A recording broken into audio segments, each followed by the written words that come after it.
Muy bien, pues vamos ahora a tener la lectura de la palabra del Señor. Estamos en el libro de los Hechos de los Apóstoles, en el capítulo 1. Y vamos entonces a leer desde el versículo 15 hasta el 26. Y dice así la palabra del Señor. Y en aquellos días Pedro se levantó en medio de los discípulos. El grupo de personas era como de 120 en número, y dijo: varones hermanos, era necesario que se cumpliera esta escritura, que el Espíritu Santo dijo antes por boca de David acerca de Judas, que fue guía de los que prendieron a Jesús. Pues era con nosotros y tenía parte en este ministerio. Este pues adquirió un campo con el salario de su iniquidad, y cayendo de cabeza se reventó por la mitad, y todas sus entrañas se derramaron. Y fue notorio a los moradores de Jerusalén, de tal manera que aquel campo es llamado en su propia lengua Aceldama, esto es, campo de sangre. Porque está escrito en el libro de los Salmos: sea hecha desierta su habitación, y no haya quien more en ella, y tome otro su oficio. Es necesario, pues, que de estos hombres que han estado juntos con nosotros todo el tiempo que el Señor Jesús entró y salió entre nosotros, comenzando desde el bautismo de Juan hasta el día que fue recibido arriba de entre nosotros, uno se ha hecho testigo con nosotros de su resurrección. Y señalaron a dos: a José, llamado Barsabás, que tenía por su sobrenombre Justo, y a Matías, y orando dijeron: tú, Señor, que conoces los corazones de todos, muestra a cuál de estos dos escoges, para que tome la parte de este ministerio y apostolado, del cual cayó Judas por transgresión para irse a su propio lugar. Y echaron suertes sobre ellos, y cayó la suerte sobre Matías, y fue contado con los 11 apóstoles. Amén. Y que el Señor bendiga su santa palabra. Pues en estos versículos tenemos sobre todo un retrato, digamos, una presentación de la iglesia en Jerusalén días antes del derramamiento del Espíritu Santo en Pentecostés. Y pues vemos que la iglesia estaba, se puede decir, al completo. Estaban los apóstoles, por una parte, pero sobre todo estaba dirigido, vemos, por Pedro, que toma la iniciativa, ¿no? Toma la iniciativa, no es que él pues tenga el primado, ¿no?, como algunos dicen, pero sí que tiene un papel de, se puede decir, liderazgo, incluso dentro del grupo de los apóstoles, de los discípulos que estuvo con Jesús. Lo vemos al final del Evangelio de Juan, por ejemplo, conforta a tus hermanos, etc.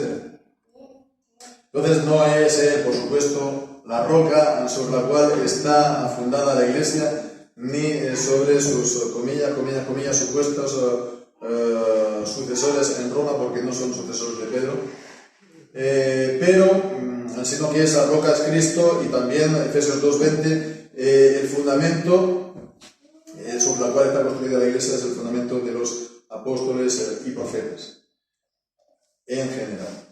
Entonces, bueno, estaba Pedro, estaba tomando esta iniciativa, estaba también sobre todo el pueblo completo, ¿no? Porque vemos aquí que dice el grupo de personas era como de 120 números.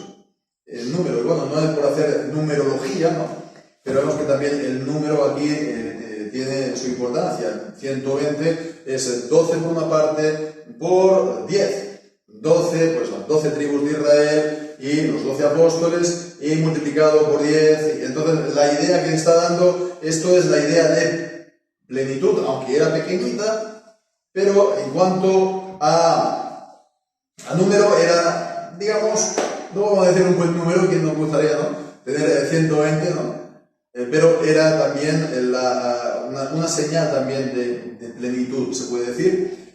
Y pues también hay que tener en cuenta que creo que era también el número para establecer una sinagoga o un Sanedrín a nivel local. Entonces vemos que era un número suficiente. Entonces, bueno, está el liderazgo, sí, de Pedro por un lado. No es el pastor de la congregación, se puede decir, pero se puede decir que tiene ese papel de liderazgo. Está la iglesia, se puede decir, comillas, al completo, pero hay un problema. Algo que no va con lo demás, que son 11 apóstoles, ¿no? Y no 12. 11 apóstoles y no 12. Y el Señor Jesús había elegido aquí a 12. Entonces, este pasaje que hemos leído, estos versículos, trata tan solo de esto. Nos puede parecer, no voy a decir, pues, de importancia secundaria, ¿no? Pero tiene importancia porque está en la Escritura. Está en el relato de los Hechos. Y está, vamos, al principio, vemos, entre la ascensión del Señor Jesucristo y el derramamiento de Pentecostés, por tanto, una importancia, un significado relevante sí que debe tener, ¿no? Y bien, pues entonces vemos aquí este pasaje está hablando primeramente del que cayó, Judas, ¿no? Los primeros versículos, sobre todo versículo 15 y 16 y 17 son las palabras de Pedro. Los versículos siguientes, 18 y 19, sigue dando y hablando acerca de Judas hasta el versículo 18 y 19. Esto se puede decir que es un paréntesis, esto no son palabras de Pedro, porque vemos que es una explicación. Sobre todo, pues vemos la explicación en la traducción también del nombre del campo, Aceldama, esto es campo de sangre. Entonces, vemos también cómo continúa, versículos 20 en adelante, pues 20-21 son los requisitos y del 23 hasta el fin, la elección del sustituto de Judas. Entonces vemos, ¿no? Se puede esto titular perfectamente la elección del sustituto de Judas, ¿no? O el sustituto de Judas. Da igual. En todo caso vemos aquí es por un lado Judas y después el sustituto y también la manera como fue elegido, y eso también tiene su importancia y tiene cosas que decirnos. Entonces vemos, ¿no? Sobre todo ya a partir del versículo 16 las palabras de Pedro. Lo primero que dice es que con todo lo terrible que había sido la traición de Judas y ese acto tan tremendo, tan terrible, se ve en el hecho mismo de su muerte, cómo él pues primeramente se suicidó y pues la manera como acabó, incluso que se reventó y todas sus entrañas salieron pues de su cuerpo. Entonces una señal bien clara de maldición por parte de Dios por esa terrible acción, ¿no? Entonces vemos, ¿no? Judas tenía ese papel que jugar, se puede decir. No fue un accidente. El Señor Jesús desde el principio pues sabía quién era Judas. En Juan capítulo 6 y versículo 7, en las palabras de Jesús dice que yo sé que uno de vosotros es demonio. Hablando de Judas, él sabía quién lo había de entregar. Para que Jesús fuera entregado, para que Jesús muriera en la cruz, tenía que ser entregado y tuvo que él, ¿no?, jugar ese papel. Eso no quita para nada tampoco la responsabilidad tremenda que él tuvo. Hay muchos que piensan, ¿no?, que incluso pues habrá esperanza, ¿no?, de salvación para Judas, porque claro, si Judas fue el instrumento por el cual Jesús fue a la muerte, y esa muerte trae salvación a los demás, pues entonces incluso para él tiene que haber, ¿no? Estos son los que piensan así, los llamados universalistas, que al final todo el mundo será salvo, incluso Judas, incluso el diablo. Pero vemos a qué pasa esta manera de ver pues las cosas, y esta manera de ver pues también incluso la salvación, etcétera, pasa por alto la justicia, pasa por alto las acciones morales de cada uno. Es como que eso sean cosas sin importancia, ¿no? Entonces, bueno, pues sí, están tan acostumbrados, ¿no?, a hablar del amor de Dios, que se olvidan que también Él es justicia y justicia absoluta, y que no puede pasar por alto el pecado sin más. Y tanto más si es el pecado de entregar al Hijo, a Dios mismo hecho hombre, a la muerte, traicionándolo. Entonces vemos, eso no puede pasar sin más, ¿no?, por alto. Entonces sí, Él jugó ese papel, se puede decir, en la historia de la salvación, pero lo hizo Él personalmente, voluntariamente y con maldad y con perversidad, y se hizo plenamente responsable tanto de su fin temporal como también de su fin eterno, como cuando dice en el versículo 25, el cual cayó Judas por transgresión para irse a su propio lugar. Entonces vemos, era esto necesario.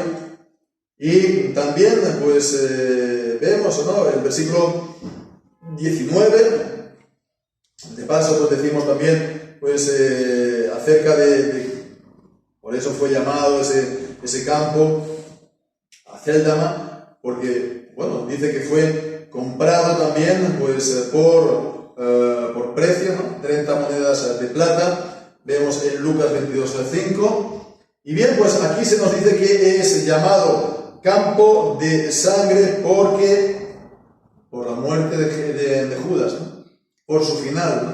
Y en Mateo, al final del Evangelio, se dice que es llamado el campo Acéldama, campo de sangre, porque fue, por la traición de Judas, no porque él traicionó a Jesús por dinero.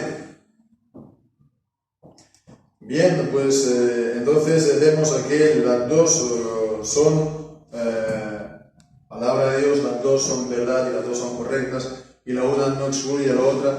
Y entonces pues tenía ese nombre, sabía que estaba relacionado con Judas, y entonces uno pues lo atribuyeron a un hecho, otros a otro. Entonces no hay que buscar en absoluto conflicto entre las dos cosas. En todo caso, el versículo 20 vemos, está hablando entonces de los salmos. Dos salmos imprecatorios. Uno lo hemos cantado, el Salmo 79, se cita el versículo 25, y otro, el salmo que vamos a cantar después, es el Salmo 109. El Salmo 109, cuando dice, tome otro su oficio. Son dos salmos imprecatorios. Y fijémonos que también estos salmos son importantes. ¿Por qué? Pues porque hablan de Jesús. El Salmo 69 es un salmo de principio a fin que habla de Jesús. Ahí está profetizado incluso que le iban a dar pues a beber vinagre, tal como también hemos cantado. Entonces vemos aquí estos salmos, como todos los demás salmos, nos hablan de Jesús. No lo hemos de cantar aquí pensando en la gente que podamos tener aquí algún tipo de disputa con ellos, No, está hablando de los enemigos de Cristo, de los enemigos de Dios, y por consiguiente también de los nuestros, y desde el punto de vista también de la salvación, Por hacer esa justicia y esa retribución con ellos, el Señor salva a su pueblo y libera a su iglesia de la opresión que ella sufre en este mundo. Y es lo que estamos esperando. Y esa es nuestra esperanza cristiana. Entonces no podemos decir, no, es que estos son cosas del Antiguo Testamento que eran muy bárbaros, ¿sabes? No, esto también lo tenemos que tener presente, lo tenemos que, por supuesto, verlo a la luz de Jesús, pero nutren también nuestra fe. E incluso en estos salmos, dentro de estos salmos, en el interior de ellos nos encontramos con verdaderas perlas, que el Señor ha querido ponerlas ahí y no en otro lugar, perlas para nuestra fe. El Salmo 35 que siempre digo, ¿no? Que el Señor ama la paz de su siervo. O las declaraciones que cantamos también en el Salmo 69 que hemos cantado. Eso también, ¿no? Si decimos, no, esto no lo voy a leer nunca porque es un salmo de aquellos, ¿no? Pues entonces nos vamos a perder esas perlas para nuestra alma y para nuestra vida espiritual. Bien, pues entonces vemos que están hablando todo de Cristo, estaba profetizado en Cristo, e incluso estos salmos están diciendo, uno, el Salmo 69, acerca del juicio sea hecha, desierta su habitación, no haya quien more en ella, y otro, vemos su sustitución, tome otro su oficio. Toda la Escritura, vemos el centro de la misma, toda la Escritura del Antiguo Testamento es Cristo. Vemos también la autoridad de la Escritura, su aplicación en este caso, ¿no? Como guió también el Espíritu Santo por medio de la Escritura a que tome otro su oficio. Y esto es también importante para nosotros, ¿no? Porque en cualquier situación en la que podamos encontrarnos, que demande toma de decisiones, que demande discernimiento, etc., nos tenemos que preguntar ¿qué dice el Señor al respecto? ¿Hay alguna revelación de parte de Dios al respecto? Es decir, ¿hay alguna palabra por escrito que el Señor nos traiga a la mente que pueda tener relación con esto? Y después lo podemos mirar y discernir en oración si realmente es así o no. Esa es la manera como el Señor revela hoy su voluntad, no sin la palabra, con la palabra y por medio de la palabra. Y es de esta manera que la palabra es viva y es eficaz, no es una palabra muerta, es una palabra que cobra vida por el Espíritu Santo, es la espada del Espíritu. Entonces vemos, ¿no?, la importancia de no separar, por supuesto, el Espíritu de la palabra. Bien, pues entonces tome otro su oficio, si mi memoria no me falla, es en griego obispado, ministerio, obispado, ¿no? El mismo que en 1 Timoteo capítulo 3, ¿no?, versículo 1. Por otra parte, también cuando dice en el versículo, y ya estamos yendo, ¿no?, a la segunda parte, ¿no?, acerca del sustituto, Matías.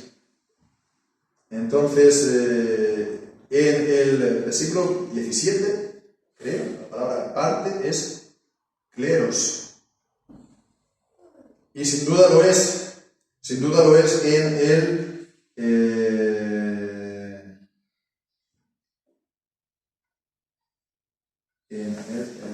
versículo 25, que tome la parte de este ministerio y apostolado. Cleros, ¿no? Parte. El versículo 25. Ahí sin duda lo es. Cleros, del cual proviene la palabra clero, ¿no? Entonces vemos que la palabra clero tiene esa idea de ministerio dado por el Señor? Bueno, sabemos que hay un reflejo muy anclado, un reflejo muy anticlerical, ¿no? Clerical viene también de la palabra clero. Pero vemos que la palabra clero en sí misma no es bíblica. Dejando aparte que la gente, pues las connotaciones que le puedan dar, o el sentido que tenga para él, la palabra clero es bíblica porque se puede ver que es un sinónimo de ministerio. De ministerio. Como palabra, la palabra también obispado, ¿no? O obispo, ¿no? No somos aquí episcopales, ¿no? En el sentido que se entiende, ¿no? Pero hay el ministerio del obispo, que significa simplemente supervisor, ¿no? El que supervisa. Bien, y bueno, todo eso, si queremos un estudio de la palabra, yendo al Antiguo Testamento, pues también estaría pues en relación con vigilantes, ¿no? Del Antiguo Testamento, ¿no? Los centinelas, ¿no? Etcétera. Pero bueno, vemos qué es la idea de traer la palabra. Por supuesto, no decimos, representamos la idea de clero en el sentido de la transmisión supuesta de los apóstoles, ¿no? Tal como la entiende la Iglesia Católica Romana, de sucesión de los apóstoles. Es decir, que ellos son realmente los sucesores de los apóstoles. En cierto sentido, sí. ¿Por qué? Porque los que tienen el ministerio, sobre todo de la palabra, continúan ese ministerio, pero es de la palabra de los apóstoles. No estamos a la misma altura y al mismo nivel. Somos siervos, por lo tanto, de la palabra que los apóstoles le dieron. Entonces, por eso vemos que es importante el ministerio de los apóstoles y tenía que estar completo. Fuera de estos 12, está también, pues, después Pablo, que tenía un papel particular en los planes de salvación de Dios. Pero del pueblo judío tenían que ser 12 apóstoles, como eran 12 las tribus, ¿verdad? Y no más. Tenían que ser 12. Y vemos que había entonces estos requerimientos que dice también aquí en el versículo 21 y 22, que haya estado con Jesús desde el mismo inicio, desde el bautismo de Juan hasta también haya estado todo el tiempo con Jesús y haya sido también pues testigo ocular de su resurrección. 12 testigos, ¿no? En la ley, como veíamos también, por palabra de 2 o 3 se decide todo asunto, pues la palabra de 12 apóstoles. Y todavía más, ¿no? ¿Qué dice en 1 Corintios, ¿no? En el capítulo 15? Que fueron también testigos de su resurrección y de su ascensión. Los apóstoles tienen un lugar único y que no pues se continúa en la historia de la Iglesia. Es el fundamento de la Iglesia y el fundamento es echado una vez y para siempre. Después son las columnas y serán las paredes y serán las plantas, pero el fundamento no se vuelve a echar y no se mueve, es inamovible y tenía que estar completo. Entonces pues se tenía que escoger y no había entonces, porque vemos una dirección específica, particular del Espíritu Santo. El ministerio tenía que estar completo. 12 apóstoles, porque 12 los había escogido el Señor, y la Escritura decía: tome otro su oficio, su ministerio. ¿Qué hacer? Pues entonces vemos, se recurrió a las suertes, que echar suertes era un procedimiento también de conocer la voluntad de Dios de una manera, pues sí, se puede decir extraordinaria, ¿no? No es la manera normal de proceder, ¿no?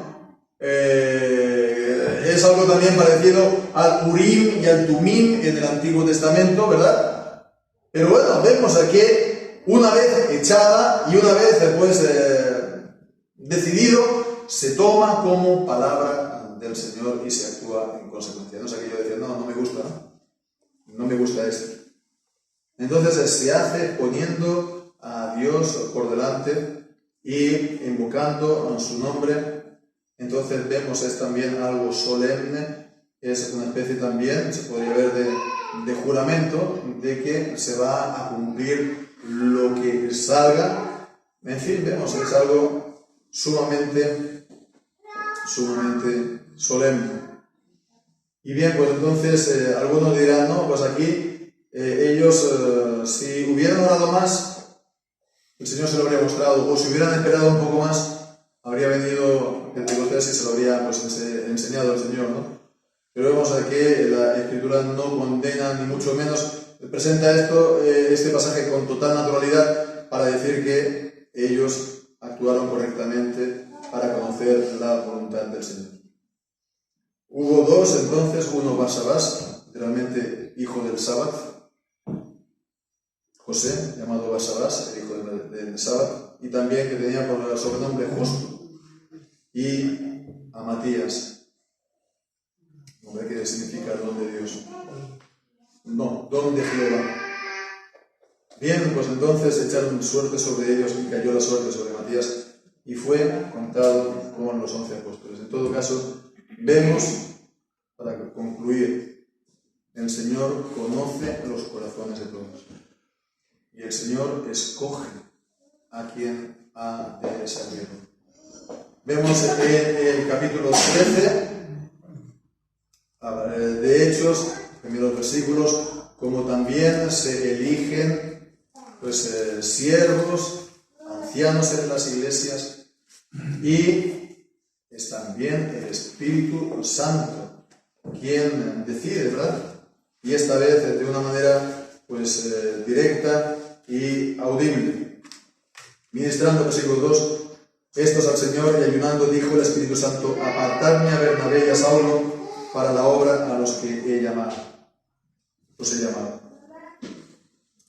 Habiendo ayunado y orado, les impusieron las manos y los despidieron.